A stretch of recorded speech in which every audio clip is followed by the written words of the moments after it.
To play C major, start by placing your first finger on the first fret on the second string. Then take your second finger and place it on the second fret on the fourth string. Finally, take your third finger and place it on the third fret on the fifth string. It should sound like this. Pick each string separately to make sure your fingers aren't muting other strings. Remember, only 5 strings are to be played. This can be a tricky chord for some people because of the way the hand reaches around the neck. Make sure your thumb isn't wrapping around the neck, and make sure you use your fingertips. If you still have trouble with this chord, there is something you can try. Start by placing your first finger in place. Now play the first 3 strings.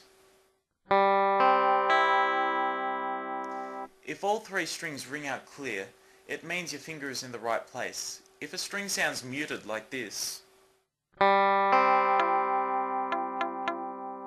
you need to adjust your finger position.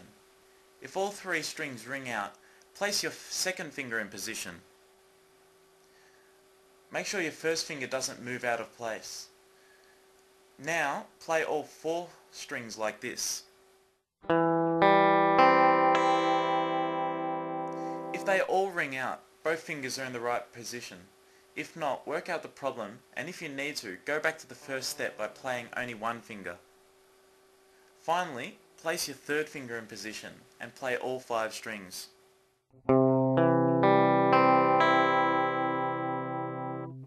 If they all sound right, your hand is in the correct position. If not, work backwards to figure out the problem. You may need to do this a few times before your hand remembers the correct position it should be in.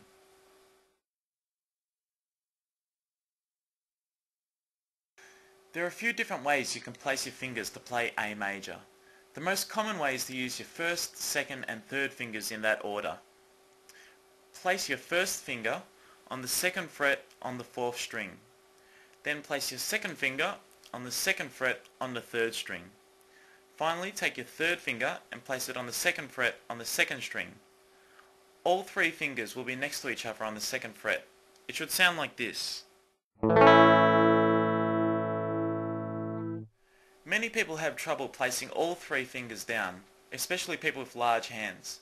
Another option is to place your first and second fingers down on the second fret, but have them sit across all 3 strings like this. Make sure both fingers are holding the strings down properly. Some people will find this way easier. Another option is to place your fingers in a different order.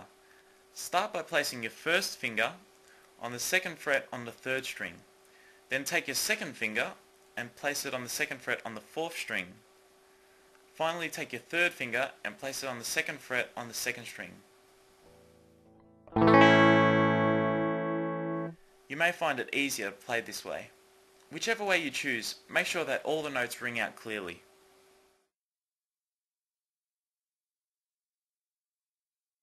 E major should be simple for everybody because it is almost exactly the same as E minor.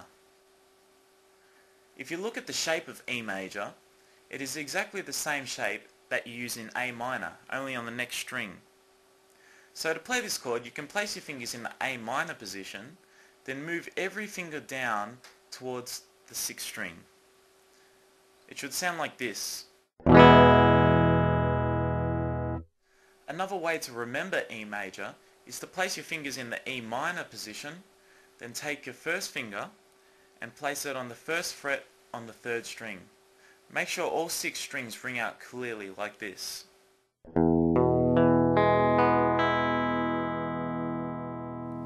Remember the difference between A minor and E major. E major plays all 6 strings and A minor plays 5 strings.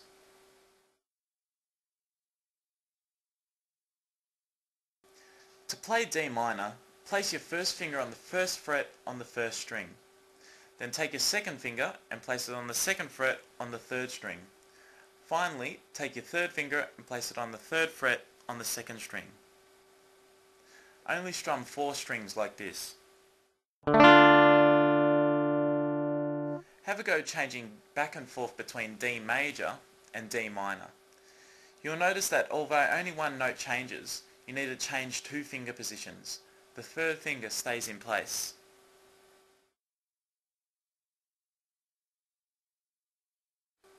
Take your time to perfect all the changes between all the chords you have learnt so far.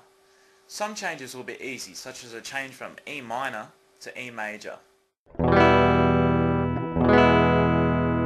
or a change from E major to A minor.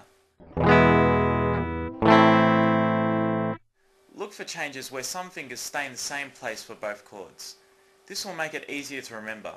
For example, changing between C major and A minor, you can see that the first finger doesn't change place. After you learn all the changes, pick any four chords and have a go strumming between them.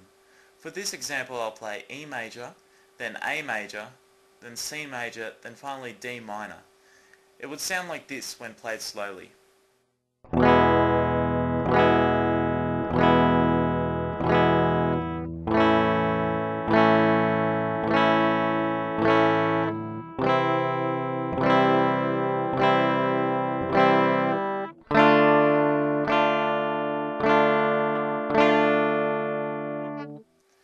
After you can play that, come up with other combinations to practice.